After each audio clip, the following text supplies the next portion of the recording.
Hello, everyone, and welcome to another round of Spellhold Games Presents Tuesday Night Legacy, where we get to show off the best format that Magic has to offer.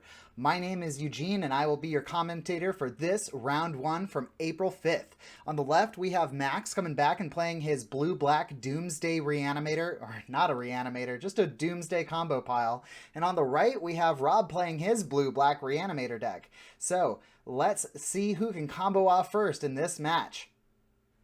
All right, we have Max starting off on the play here. Just kidding, it's Rob starting off on the play. Gonna go ahead and go get that Underground Sea. Now, Rob's whole combo package here is to make sure that he can resolve a few spells to get some big boys into the graveyard and get them reanimated back to play with instant speed reanimation spells.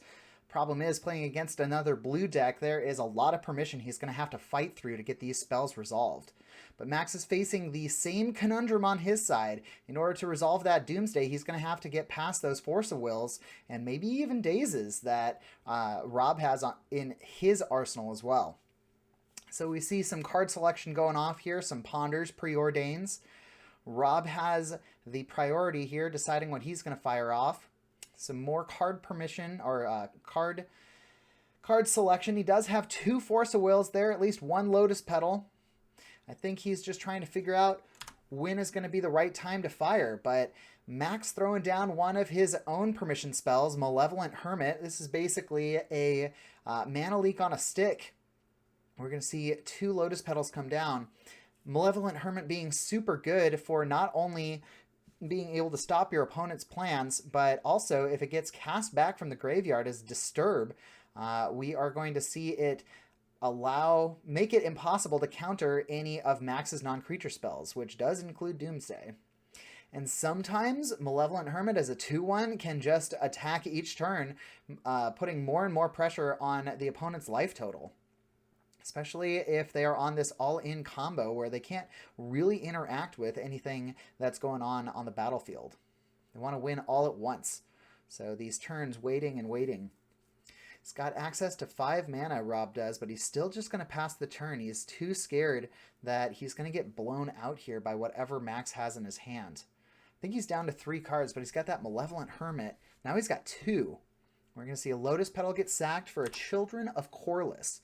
Now, usually you don't just throw this guy down as a 1/1 blocker, but in the traditional way that Children of Corliss is going to get used is if you're Grizzle branding and paying up to 14 life a turn, you play this Children of Corliss, and then you can just gain all that life back and draw another 14 cards. Unfortunately, it had to be just a blocker here to kind of mitigate the damage coming across. And we see the Disturb cost being cast, and the Benevolent Geist coming into play would have made it so that Rob couldn't have interacted with any of Max's spells at all.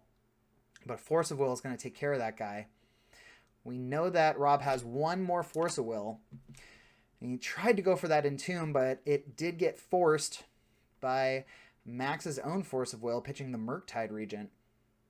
Only a few more cards in hand. We see Max going for attacks here. I'm not sure what happened to Rob's second Force of Will. I don't see it in his hand anymore. Oh, he Force pitched Force. That's what happened. Didn't have access to any other blue cards. Obviously, trying to go for that Entomb, he needed a big creature in his graveyard. I think he has a bunch of reanimation spells in his hand, but without that creature, they're kind of stranded there. Man, we see this Hermit pretty much closing out the game here. But Max is going to say, I think I can win this turn, and he's going to go Dark Ritual Doomsday. He's going to make his pile of 5.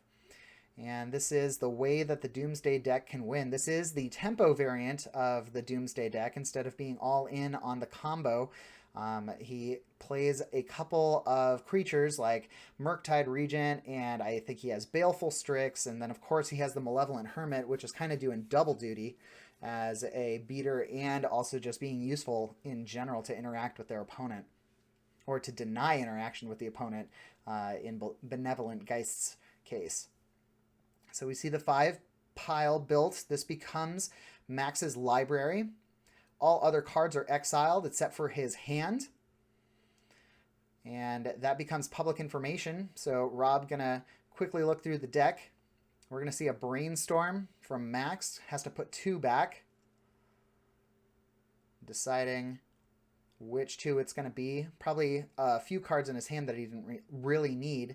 Going to see the Baleful Strix to draw a card into the Cavern of Souls, sacrificing Lotus Petal, which is going to get the Thassa's Oracle. He has 4 Devotion and had 3 cards in deck, so that's going to net him the game. We are going to game 2 here. Obviously, Rob didn't have any reaction. If in that specific scenario, if Rob could have killed the Thassa's Oracle, that would have brought down Max's Devotion to 2 upon resolution of the triggered ability, and that would not have won him the game. But with no interaction, that is the end of that game. So we see Rob using a Lotus Petal here. He saw mana, but decided not to go for it. Put some other stuff back, another Lotus Petal into Dark Ritual, into Entomb, and that caught a Force of Will. So now drawing and completely hellbent. That was Rob's complete plan. He had a Shallow Grave in hand that got discarded with the Duress. Shallow Grave would have been able to instant speed reanimate something out of the graveyard. The top creature card in the graveyard. Very specific wording on that one.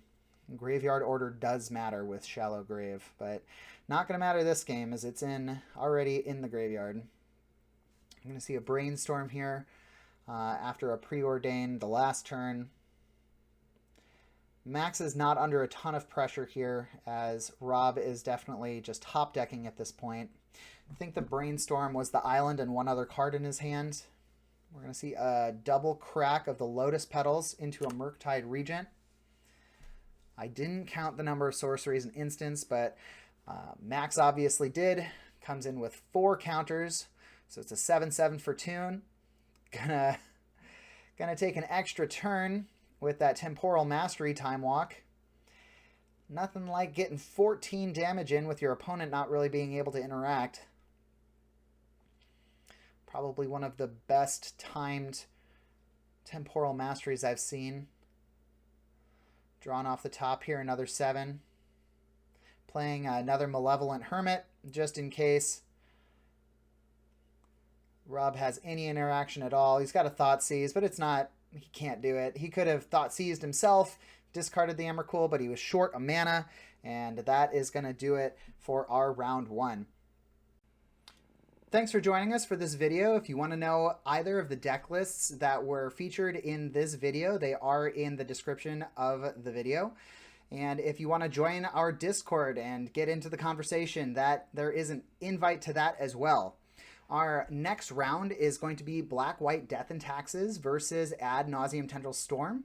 And if you haven't already, please like and subscribe to the channel as it will continue to get us out there into the world for this newly created channel, or relatively newly created channel. So thanks and see you next time.